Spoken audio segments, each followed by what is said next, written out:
Welcome to Two Hypnotherapists Talking with me, Denise Billen-Mejia, in Delaware, USA. And me, Martin Furber, in Preston, UK. This weekly podcast is for anyone and everyone who'd like to know more about the fascinating subject of hypnosis and the benefits it offers. I'm a clinical hypnotherapist and psychotherapist. I'm a retired medical doctor turned consulting hypnotist. We are Two Hypnotherapists Talking. So let's get on with the episode. What fabulous thing we'll be discussing, though. Well, interestingly enough, I put a post out on LinkedIn yesterday saying nobody comes to therapy to change their past, they come to change their future. Mm-hmm. And it got an awful lot of reaction, people leaving a lot of comments saying about that, because I'd said, that the past has happened, it's a moment in time, we can't change the past, we can change how we feel about the past. Yeah, we can change how we let things affect us, but we can change the future. We can control our future, etc. And it encouraged an awful lot of sort of interaction. Let's say. Good. So engagement is the term. Engagement, yeah. Engagement. Heads all over the place. If this is going out, our viewers and listeners, I've had a bad day. No, you've had a ridiculous day with people not following up on what they said they were going to do. But at the end of this day, I will look back and say that was actually an all right day because I've got everything sorted that needed sorting. Exactly. And that's what it's about. Yeah. So that's what it's about, and having the hypnotherapeutic skills to be able to do that. Oh dear me. How's your day? My day is going fine. I woke up, I thought I was going to be late, but you had to put stuff off, so that's good. So I got to have another cup of coffee, which always helps. But I had a wonderful. Yeah. Well, remember we are 5 hours different. I can catch up. But I had a great evening. I'd been invited to what sounds like a terrible experience to an active shooter. Oh, that's right. Training yesterday. Now that is certainly not something you would expect people to look forward to, or even in the UK probably anticipate taking. But in the US, it is pretty common, unfortunately. You do that in the schools over there as well, don't you? Yeah. This was specifically put on by the Lieutenant Governor for interfaith leaders, but that's their term, not mine. But various people from the different faith communities, because we have large gatherings of people who might be targeted. Unfortunately, here it's supermarkets. I mean, it could be for anybody, but it is a way to get the word out to people. So those of us there are now supposed to go back to our various congregations and talk to them about it. But it had a lovely, it was very well done. Two state capitol police officers gave the talk. Their chief was there. They also tacked on the end something I, as an ex-ER doc, I'm thrilled by. They did a little CPR training too, and how to put on a tourniquet. That could be very useful. Very, but it was very nice because they were also talking to the various churches and synagogue leaders and suggesting, why don't we have some CPR training in your church? And it was a really a very positive 2 or 3 hours that we spent. And then several of us went out for dinner at 8:30, 9 o'clock at night. Which might sound normal to a Brit, but it's really late at night for food in the US. Dinner's usually around 6. It's quite late over here. Unless you're going to a restaurant, I suppose. Yeah, well, we weren't. We're a little bit restricted because a lot of the kitchens were going to be closing by the time everybody could get there, and sort of. But it was a delightful evening. Somebody from who knew the rabbi whom I was traveling with came over, and she brought her artworks. We had a little art exhibit in the restaurant. Oh, lovely! It was just lovely, but a much later finish to my day. By the time I got back up, Dover is about an hour from us, so it was quite late by the time I got home, and then had to sort of wind down. I was quite proud of myself. I was in bed at 12:30, which is really very good considering I didn't get home till 11. Oh, you dirty stop out. What you were saying about doing CPR in places? Are defibrillators common over there? Yes, and that was what they were. Well, that was what they were talking about, the fact that there's grant money to have these in a lot of other places. And so it was a very positive evening. We're talking about PTSD and how people respond. The flight, fight, mostly people freeze or fall over. I mean, they showed with many caveats before they started hit play for, if you don't like this kind of thing, close your eyes, plug your ears, or leave. And they were just, a few seconds of the tapes from these actual, as they were really happening, events. And it was very interesting to hear the police officers analyzing how people were responding to what was going on. You see how this person did this, but he hasn't gone down there, so playing dead isn't going to work. He's going to know that he didn't shoot you, which is thankfully that lady lived. But it was very enlightening in some ways. Something I hope I never have to deal with. But it was talking about how to figure out where exits are and how to get out of windows and remember to look before you jump out, because having a broken leg at the bottom of the window may not be so helpful for you. It was, you might not be able to run any further if the shooter then points a gun out of the window. But again, it was, hope nobody ever has to go through that again, which in America is unlikely because we have these things all the time. It was just interesting to hear about how people respond, and several of the people in the community who were listening were ex-veterans, and so they had been in theaters of war and know a lot about PTSD and how, several people saying, well, I can't tell if it's a bullet, if it's a gun or not. Car backfiring, a bullet. Well, guys, right? He said you'll know.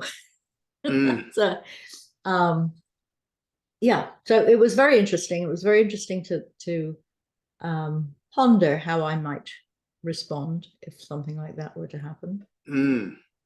Yeah, I mean, so often though you hear of even over here shootings in the street, and people say they don't realise it was gunshot.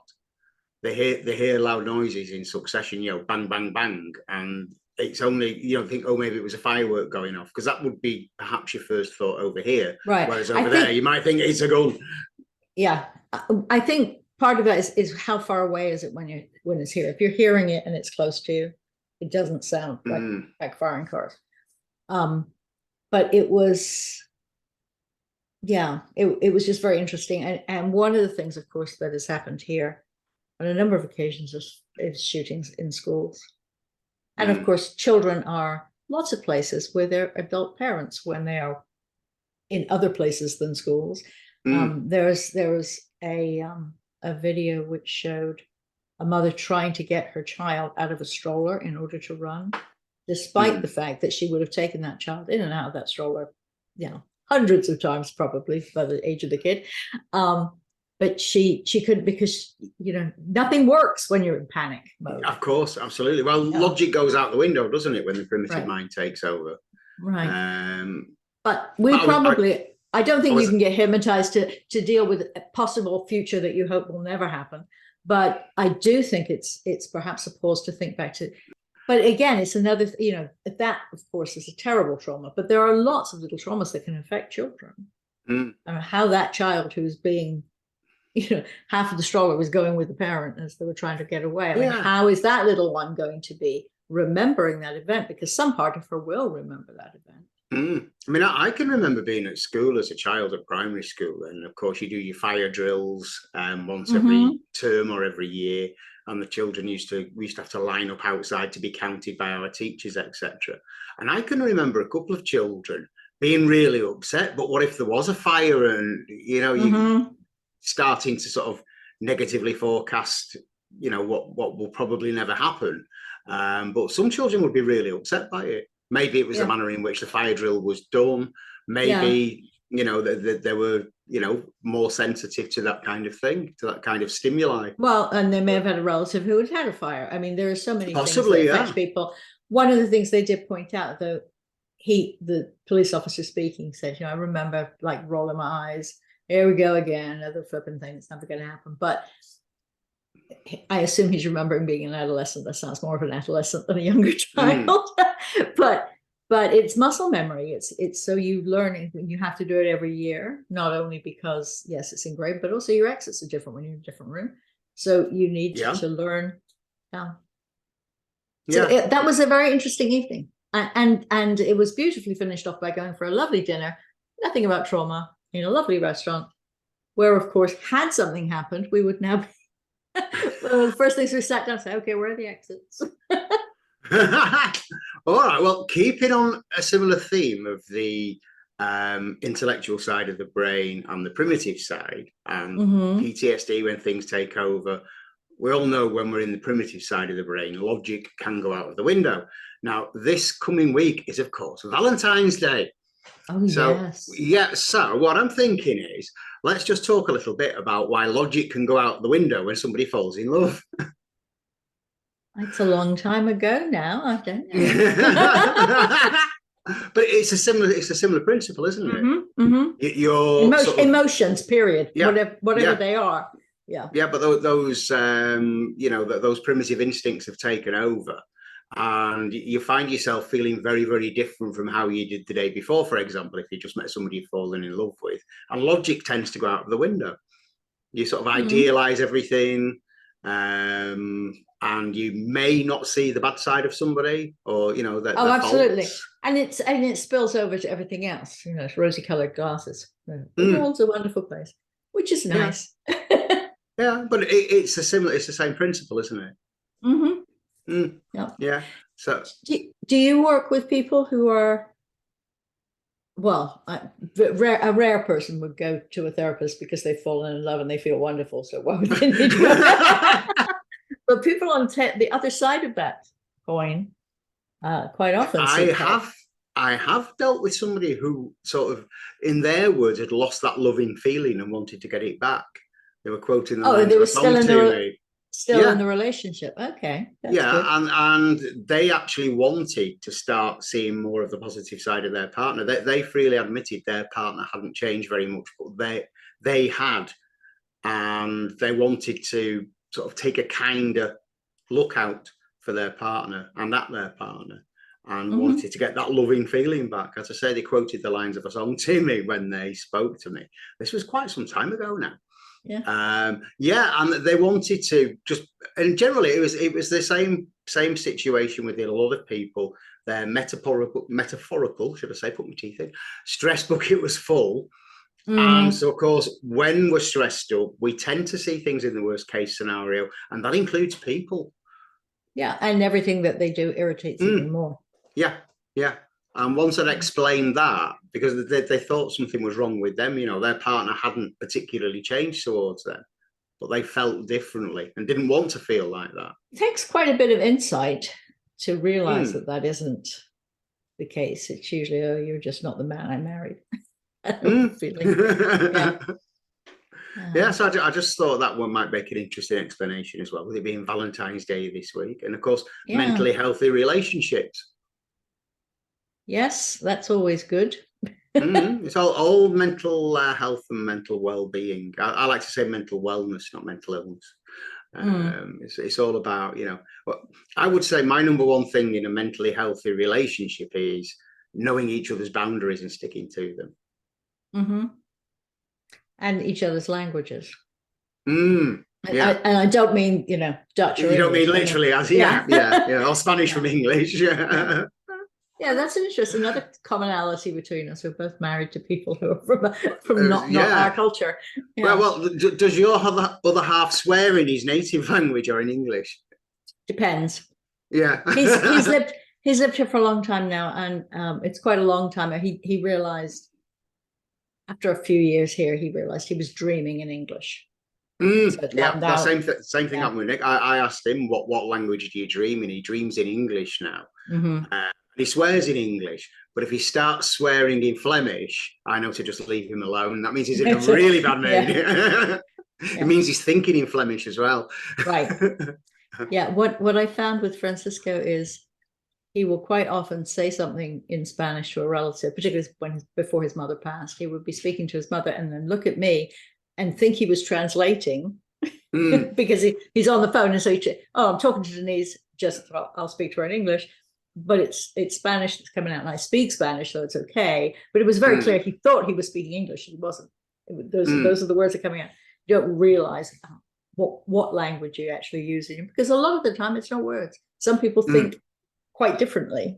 Oh yeah, you think once you learn a language, you think differently. And I know that from my basic vocabulary in Portuguese. Once you start speaking, if you start to think in the same manner the people do, then the language is a lot easier to learn. Yeah. But what I found was, after a couple of years of living over there, when I came back to England, no problem speaking English, obviously. But I started speaking English, but putting the sentences together in the Portuguese style. So I'd say the house of somebody rather than somebody's house. Yeah. Just getting the phraseology mixed up for a little while. And again, it's all there in the brain, isn't it? You see, everything's filed away. Nick always laughs at Jean-Claude Van Damme, the film star, who's Belgian. Because a few years ago, he said on a program, I can't remember any of my Flemish now. Well, I don't believe that for a minute. No. You don't forget your native tongue. You do. I do find occasionally there were a few words in English that I was so accustomed to using their equivalent in Spanish that I no longer remember. I would say I would use the Spanish word, like attendance is asistencia. So I would just use that word and think, what is the word? I know we use it. Not thinking of the concept. It was just, that word. And Francisco will occasionally do that he just won't be able to remember a Spanish word because it's so, he's thinking so completely in English. So, having got that out of the way, what should we talk about now? I don't know, because we've done Valentine's, we've done Primitive Mind, one thing and another. There's no point talking about stress. No, we've both had rather stressful couple of weeks. Not my stress has been very positive, but nonetheless, even good stress is stress. Yeah. Oh no. Mine's been absolutely positive, and it is quite remarkable actually, the difference since becoming a therapist. And since starting to train as a therapist, it's 7 years this year since I started training. So starting to train therapists, handling the stress is so much easier if you follow your own simple things. Like today, running around and then having to walk 5 miles to go and get something because my car's in for a service. Normally, in the past, I would have been in such a strop and got myself so worked up and walked faster and faster and sweated. No, I went at a nice brisk pace and could feel myself coming down, stress levels coming down, and just getting on with it. And when I got back with everything, it was like, yeah, great, fine. Walking is my go-to de-stressor anyway. So that would have been me too. Yeah. When I was much younger, I really liked to walk in thunderstorms, which really? A lot of people in the Dominican Republic, because they stay the heck away from them. It was nobody interfering with me, nobody else that wanted to say hello or stop and talk when I'm having conversations in my head with people who aren't here. Leave me alone. I quite like watching thunderstorms, but from inside the house. Yeah, I quite like watching good storms. So what are your plans going forward now that we think all these little stresses, these are mostly technological things, you think those are all tucked away now? So what is your reset button for this week? Are you taking the weekend off? No, not at all. We normally record these on Mondays, and so we've usually got a much better idea. Today it's completely winging it because we've had to wait for these stresses to resolve themselves. So it's Friday morning. My plans for this weekend, really, really boring. When we've made this recording and then you send it over to me, I will be editing it on my new computer and then doing the transcript, which takes about 4 hours, putting the whole thing together, uploading it into YouTube, and sending you the audio bit so you can do all the things you have to do with that over there. Because if people haven't gathered by now, this is a proper co-hosted joint effort podcast.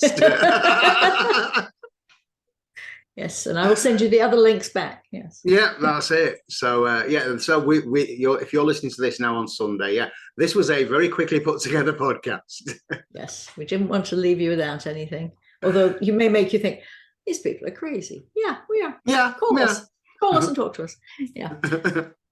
I actually have a fairly busy, I've got to keep an eye on it because I've got an 11 o'clock potential client followed by a 12 o'clock chat with another hypnotist I'm doing a joint project with. And then my regular Friday afternoon client that I physically see in town contacted me. I think she's managed to figure out a ride. So I'll be able to start seeing her again on Friday afternoons. So reshuffling a lot of things and just deciding, deciding what to do.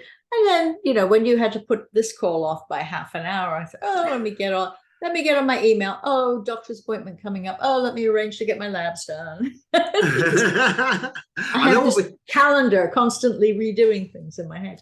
Oh, well, thank you for being so flexible anyway. Oh, no problem. No problem. Never again shall I leave myself in a technical situation where I am without a functioning computer.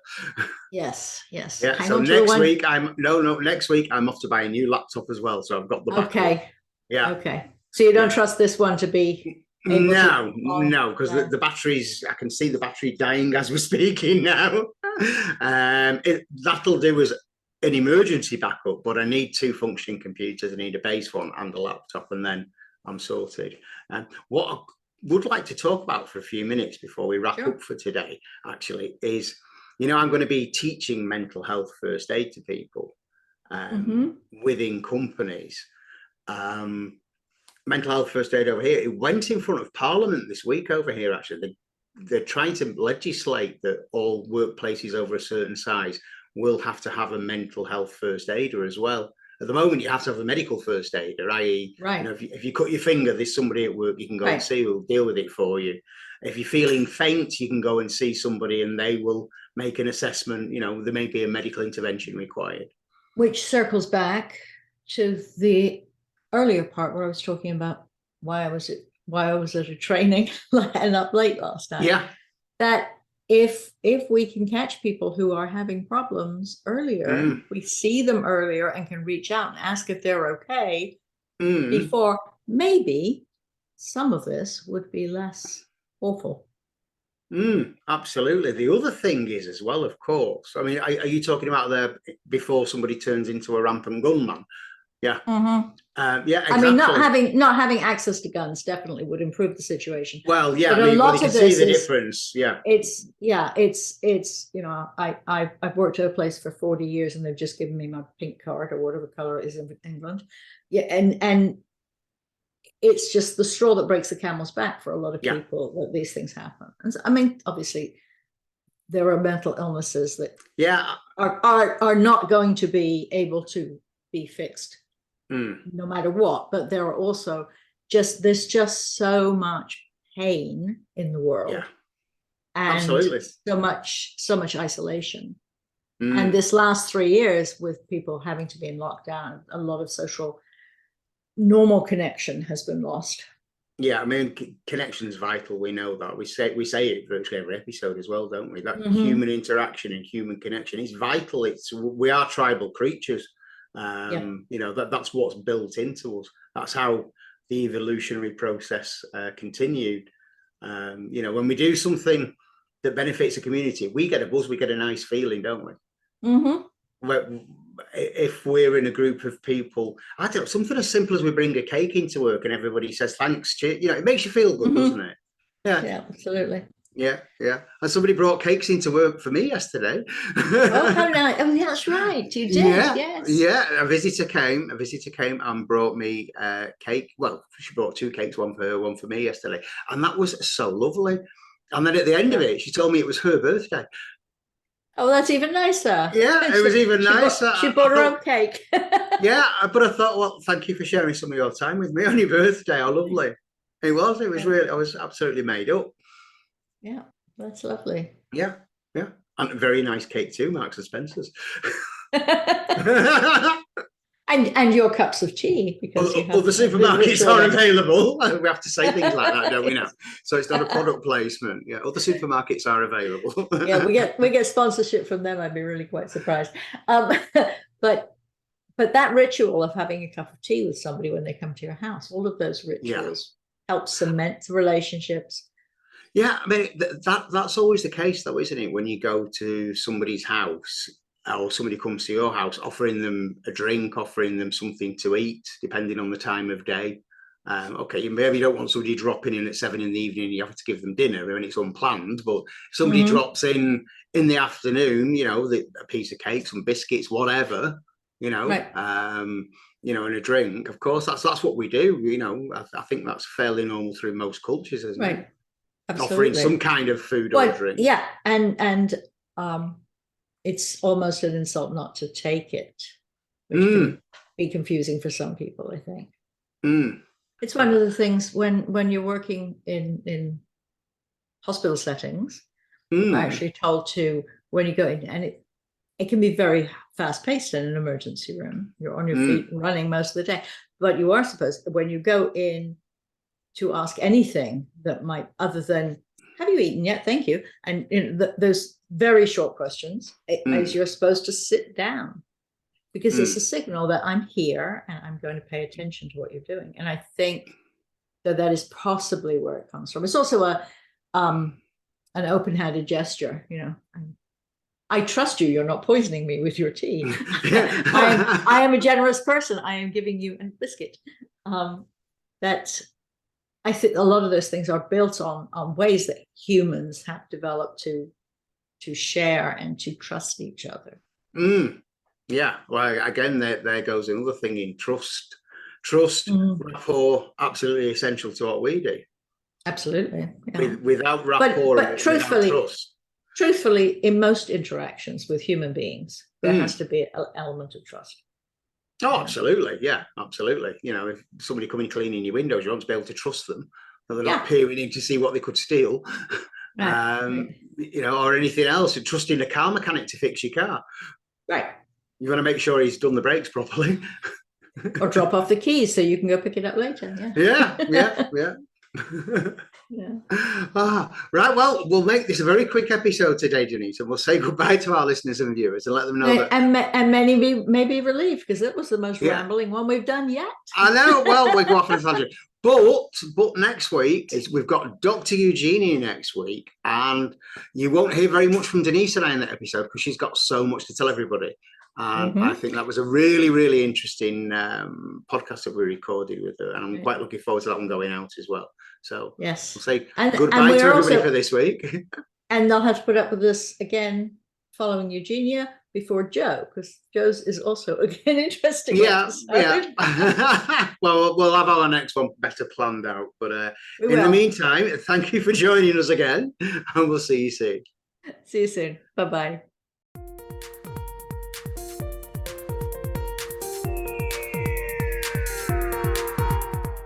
We hope you've enjoyed listening. Please remember, this podcast is designed to give you an insight into therapeutic hypnosis and is for educational purposes only.